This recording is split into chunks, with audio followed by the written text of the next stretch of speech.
Saviez-vous que plus de 5700 milliards de cigarettes sont fabriquées chaque année, chacune créée à travers un processus si précis qu'il en est presque hypnotique? Du séchage des feuilles de tabac à leur mélange et leur roulage à vitesse fulgurante, la production de cigarettes est une merveille d'ingénierie. Mais comment ce minuscule produit captive-t-il des milliards de personnes malgré ses risques bien connus? Derrière les machines et la fumée se cache une industrie qui refuse de disparaître. Vous êtes curieux ou soucieux? Alors découvrons ensemble comment les cigarettes sont réellement fabriquées. Ce que vous allez voir ne vous donnera sûrement plus jamais envie d'en allumer une. Pour mettre les choses en perspective, les cigarettes sont un vice mondial depuis plus d'un siècle, consommées par plus d'1 milliard de personnes, malgré leur réputation mortelle. À la fin des années 1800, les cigarettes sont devenues une habitude quotidienne, une fois que la production de masse les a rendues bon marché et accessibles. Au milieu des années 1900, elles étaient célébrées partout. Les stars de cinéma fumaient à l'écran, les médecins cautionnaient les marques dans les publicités, et les cigarettes étaient pratiquement collées au doigt de quiconque voulait paraître cool ou sophistiqué. Les gouvernements ont des règles strictes concernant les cigarettes, comme mettre des avertissements sur les paquets et interdire les publicités, mais elles restent une part importante de nombreuses cultures et habitudes à travers le monde. Pour commencer le processus de fabrication, examinons d'abord les ingrédients. Les cigarettes sont faites d'un mélange d'ingrédients, mais les principaux sont le tabac, les additifs et un filtre. Le tabac est l'ingrédient vedette, fournissant la nicotine, le produit chimique addictif qui fait revenir les fumeurs. Il est séché, déchiqueté et roulé dans une cigarette. Les entreprises utilisent souvent un mélange de différents tabacs pour obtenir un goût et un taux de combustion spécifiques. Les additifs, c'est là que les choses deviennent un peu louches. Il en existe plus de 600 approuvés, incluant sucre, menthol et même ammoniac. Les sucres sont ajoutés pour améliorer le goût et rendre la fumée moins âpre. Le menthol procure une sensation de fraîcheur que certaines personnes trouvent apaisante. Et l'ammoniac, il est utilisé pour accélérer la livraison de nicotine au cerveau en altérant ses propriétés chimiques. Le filtre est une autre partie clé. Généralement fait d'acétate de cellulose, il est conçu pour piéger une partie du goudron et des toxines de la fumée. Mais soyons réalistes, il ne fait pas grand-chose pour rendre la cigarette plus sûre. Il donne juste un faux sentiment de sécurité. Enfin, le papier enveloppe le tout. Il est traité avec des produits chimiques pour contrôler la vitesse de combustion de la cigarette, la gardant constante pour que vous n'ayez pas à la rallumer constamment. Dans l'ensemble, les cigarettes sont un produit soigneusement conçu pour vous accrocher et vous maintenir fumeur. En termes de parcours réel d'une cigarette, tout commence dans des pépinières comme celle-ci, situées dans les plaines de Caroline du Nord, où le printemps offre le climat parfait pour la plantation. Des travailleurs qualifiés commencent par préparer des plateaux remplis de sol riches en nutriments. Ces plateaux sont placés sous une machine de semis qui répartit uniformément les minuscules graines dans le sol.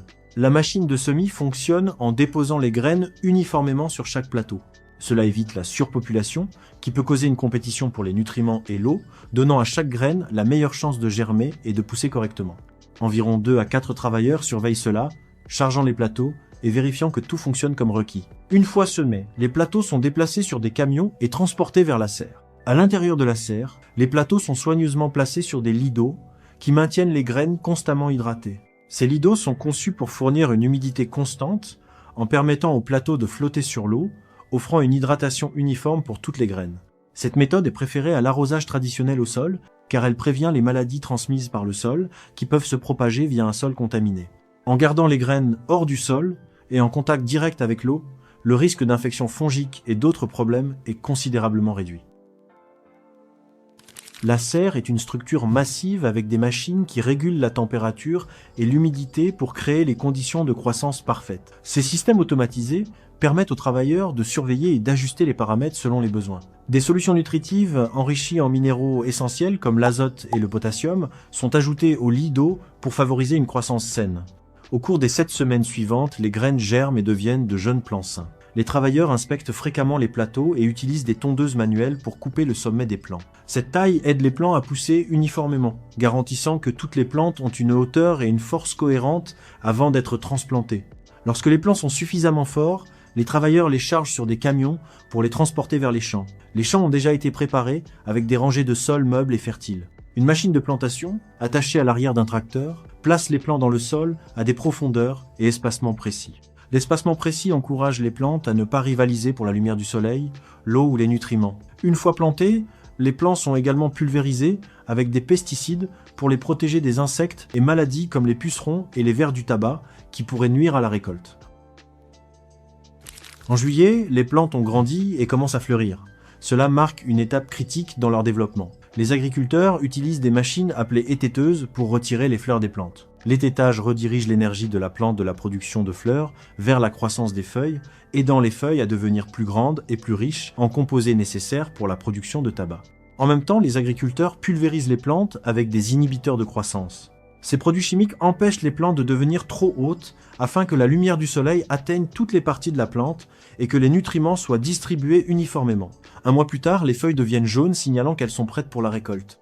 De grandes machines de récolte équipées de lames de coupe et de systèmes de convoyeurs se déplacent à travers les champs, soulevant soigneusement la plante du sol. Ces machines sont capables de récolter plusieurs rangées à la fois. Les plantes récoltées sont manipulées avec soin pour éviter les ecchymoses ou dommages aux feuilles, ce qui pourrait affecter leur qualité. Les bacs sont ensuite transportés vers des granges de séchage pour la phase suivante du processus. Dans les granges de séchage, les travailleurs déchargent les bacs et placent les feuilles de tabac dans de grandes caisses en bois. Ces caisses en bois permettent à l'air de circuler autour des feuilles pendant le processus de séchage, conduisant à un séchage uniforme. Le bois absorbe également une partie de l'humidité, ce qui aide à maintenir le bon équilibre d'humidité dans les granges. Ces caisses sont empilées à l'intérieur des granges, où des feux sont allumés sous les planchers pour produire de la chaleur. La chaleur sèche lentement les feuilles sur 5 à 8 semaines, les transformant de verte à jaune et finalement à un brun riche. Le processus de séchage est critique pour développer la saveur et l'arôme des feuilles. Les travailleurs surveillent les granges de près, ajustant la chaleur et le flux d'air pour maintenir des conditions constantes. Un séchage inégal peut conduire à de la moisissure ou à un mauvais développement de la saveur, ce qui réduirait la qualité du tabac. Une fois le séchage terminé, les feuilles séchées sont déplacées vers des salles de stockage. Des chariots élévateurs transportent les feuilles, maintenant fragiles et légères, vers de grands râteliers où elles pendent pour un séchage supplémentaire. Les travailleurs trient les feuilles par taille, couleur et qualité. Le tri est un processus détaillé car les feuilles de différentes qualités sont utilisées pour des produits spécifiques. Par exemple, les feuilles de meilleure qualité peuvent être utilisées pour les cigares ou les cigarettes haut de gamme, tandis que d'autres sont utilisées pour les mélanges.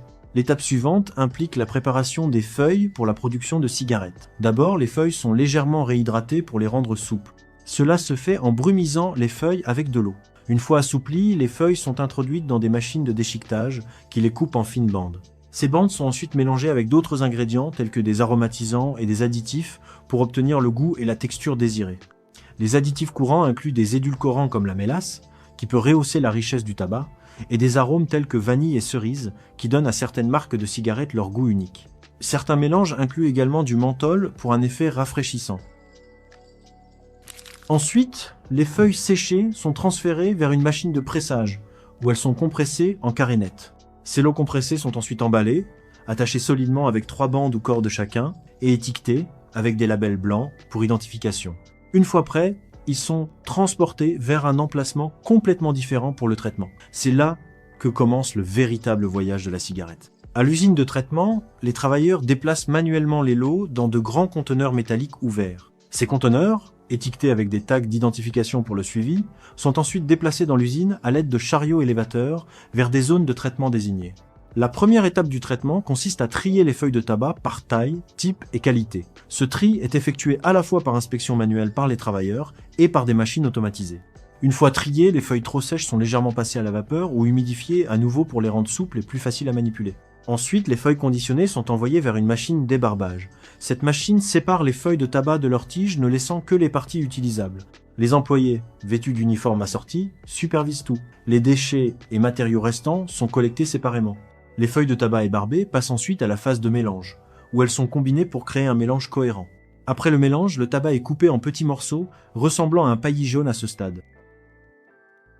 Le processus de fabrication des cigarettes est hautement automatisé et impressionnant de rapidité. En fait, certaines machines peuvent produire jusqu'à 20 000 cigarettes par minute. La phase suivante de production se déroule généralement dans une autre usine ou une section différente de la même installation. Le processus commence par créer un long bâton de tabac. Un rouleau de papier spécial, jusqu'à 7000 mètres de long, est déroulé et une ligne de tabac est placée le long de sa longueur. Ce papier à rouler est spécialement conçu pour brûler facilement et uniformément.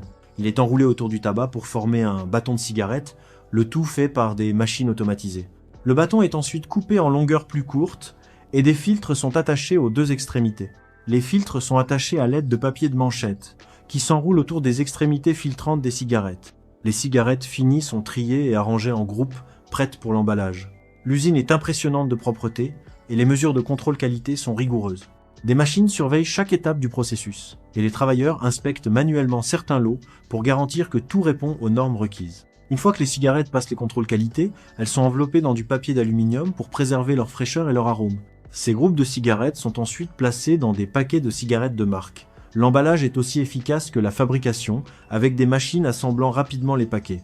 Ces paquets sont enveloppés dans un film protecteur, puis regroupés dans des cartons plus grands pour le transport. Bien qu'une grande partie du processus soit automatisée, les travailleurs gèrent l'assemblage final et l'emballage manuellement. Et maintenant, du numéro 5 au numéro 1, voici les 5 faits les plus fascinants et les moins connus sur les cigarettes. Numéro 5. Les médecins recommandaient les cigarettes. Croyez-le ou non, il fut un temps où les médecins recommandaient réellement les cigarettes. Dans les années 1930 et 40, les compagnies de tabac ont lancé des campagnes publicitaires massives, mettant en vedette des médecins cautionnant certaines marques comme plus douces pour la gorge ou parfaites pour le soulagement du stress. Certaines publicités affirmaient même que fumer pouvait aider avec des conditions comme l'asthme. Numéro 4. Monnaie d'échange. Bien avant le papier-monnaie et les cartes de crédit, les feuilles de tabac étaient autrefois une denrée prisée. Dans l'Amérique coloniale, les agriculteurs utilisaient le tabac pour payer leurs impôts, échanger des biens et régler des dettes. Pendant la Seconde Guerre mondiale, les cigarettes sont devenues la monnaie non officielle du soldat. Numéro 3.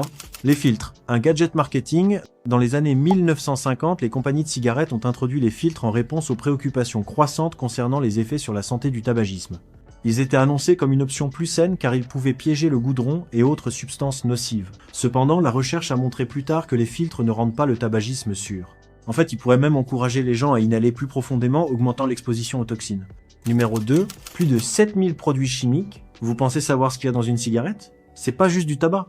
Les cigarettes contiennent plus de 600 ingrédients et lorsqu'elles brûlent, elles produisent plus de 7000 produits chimiques. Certains d'entre eux sont des choses que vous n'attendriez jamais, comme l'arsenic, oui, le poison, l'acétone trouvé dans le dissolvant de vernis à ongles et le formaldéhyde utilisé pour préserver les corps morts.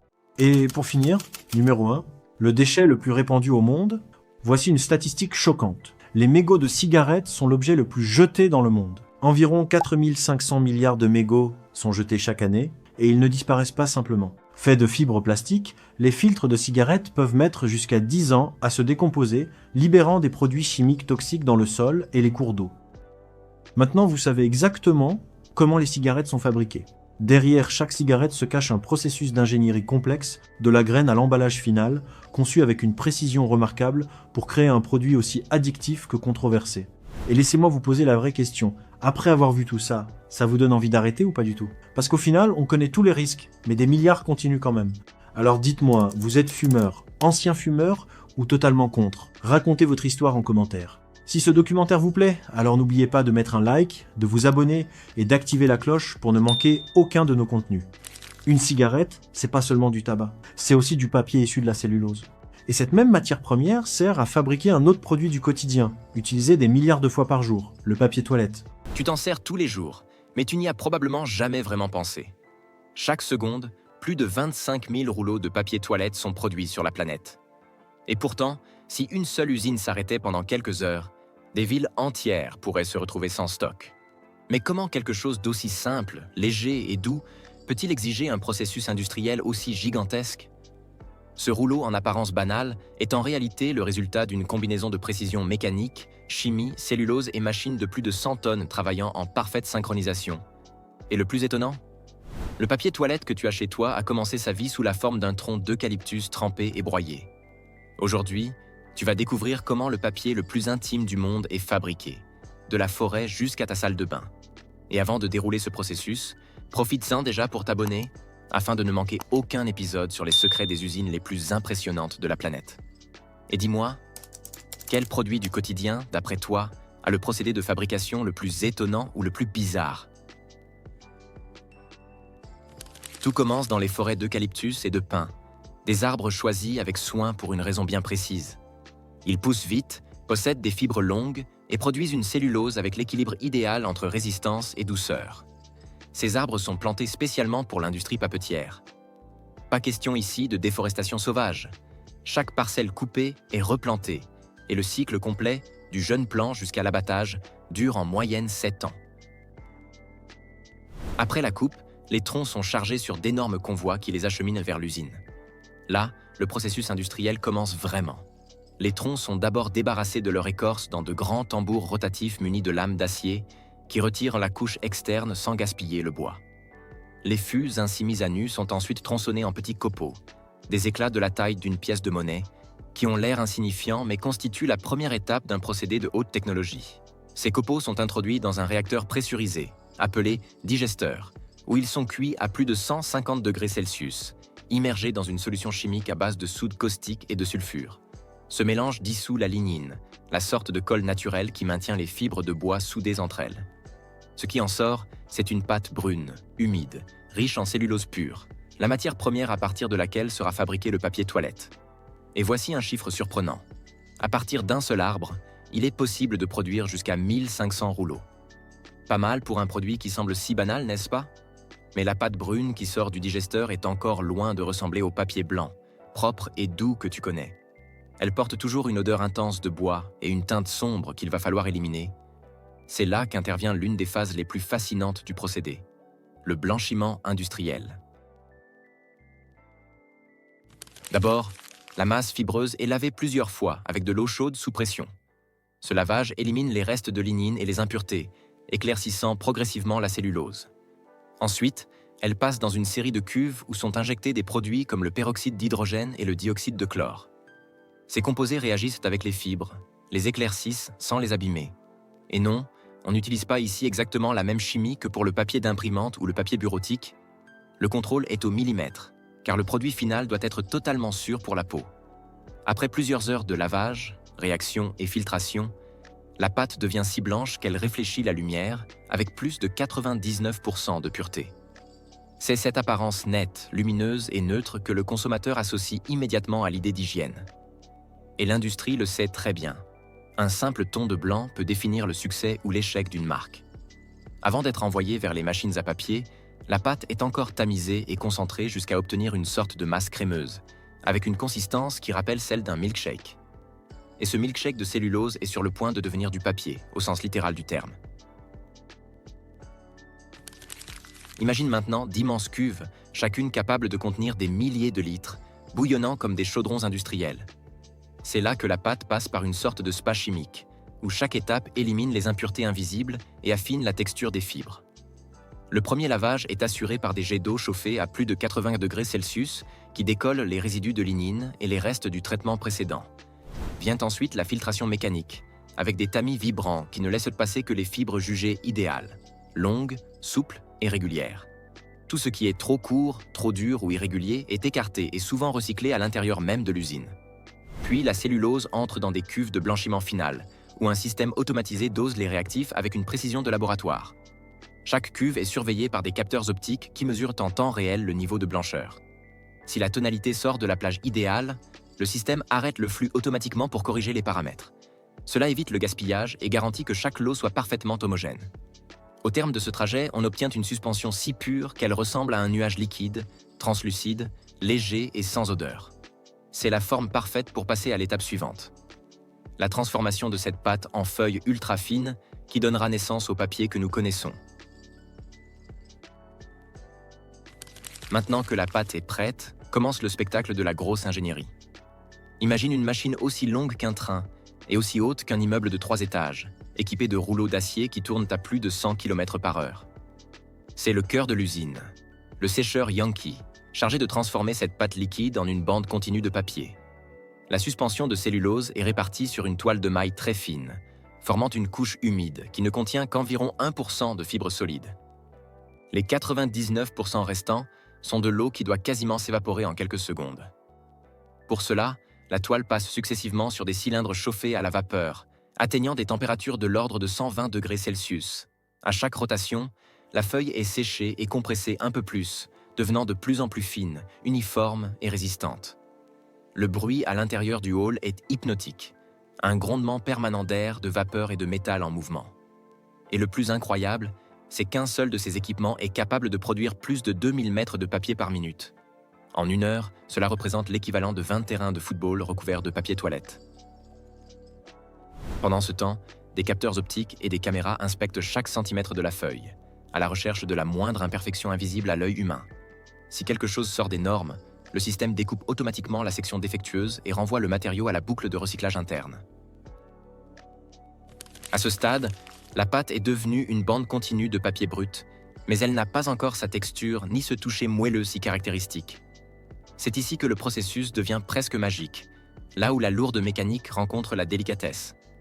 La grande feuille, large de plus de 6 mètres, est guidée par des dizaines de rouleaux qui l'étirent et la calibrent jusqu'à atteindre une épaisseur impressionnante, moins d'un dixième de millimètre. Pour te donner une idée, 3 feuilles superposées seraient encore plus fines qu'un cheveu humain. Mais amincir le papier ne suffit pas. Il faut aussi lui donner de la résistance. C'est pourquoi certaines usines utilisent un système de multicouches. On superpose 2 ou 3 voiles extrêmement fins pour former du papier double ou triple épaisseur, comme celui que tu trouves en rayon. Ces couches sont assemblées par un procédé de collage à l'état humide, où des jets d'air chaud et la pression thermique scellent les fibres entre elles, sans utiliser de colle traditionnelle. Le contrôle est tellement pointu que même l'humidité de l'air joue un rôle. Des capteurs surveillent la température, la pression et le flux d'air à chaque seconde. Le moindre écart peut provoquer une déchirure de la feuille sur toute sa largeur, obligeant à arrêter la machine et à relancer la production, parfois au prix de tonnes de papier perdu. À la fin, on obtient un matériau léger, uniforme, résistant, prêt à recevoir sa texture et sa personnalité.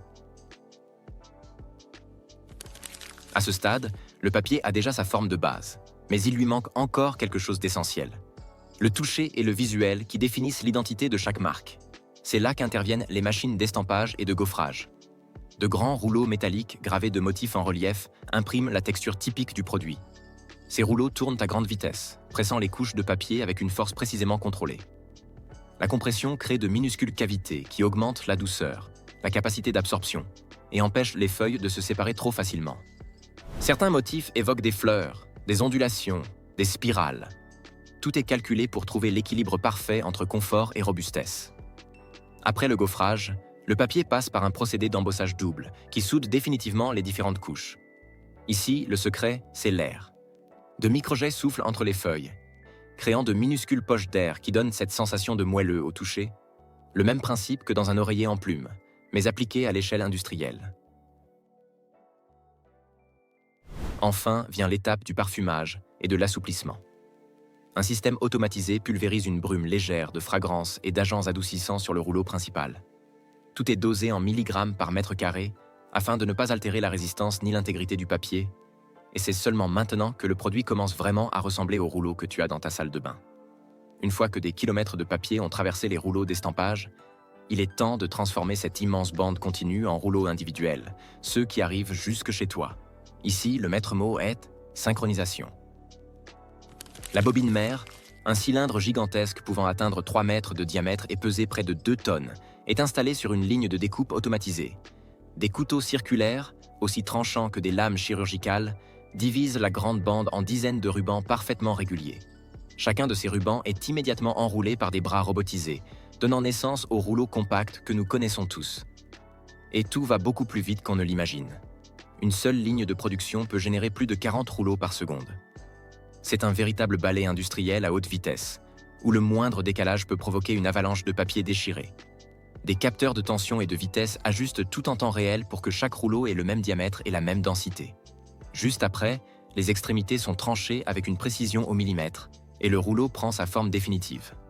Avant l'emballage, il passe encore par un système qui enroule légèrement la dernière feuille, celle que l'on attrape au début du rouleau pour l'utiliser. Un petit détail, mais qui nécessite une technologie de vision optique pour être parfaitement exécuté.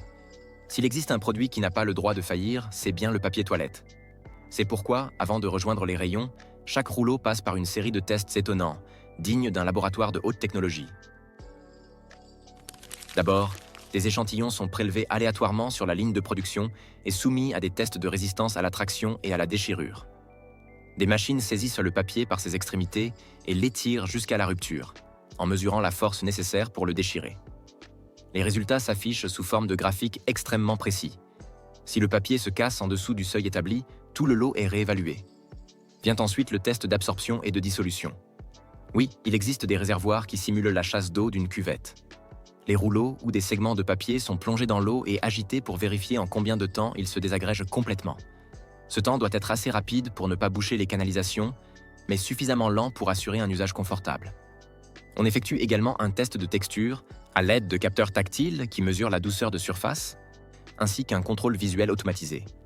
Des caméras inspectent chaque rouleau à la recherche de défauts de relief ou de variations de couleur. L'ensemble de ces contrôles garantit que le papier qui arrive chez toi soit doux, résistant et sûr, toujours identique en qualité, quel que soit le pays où il a été fabriqué. Après tant d'ingénierie, de chimie et de précision, le rouleau qui arrive jusque chez toi représente bien plus qu'un simple confort.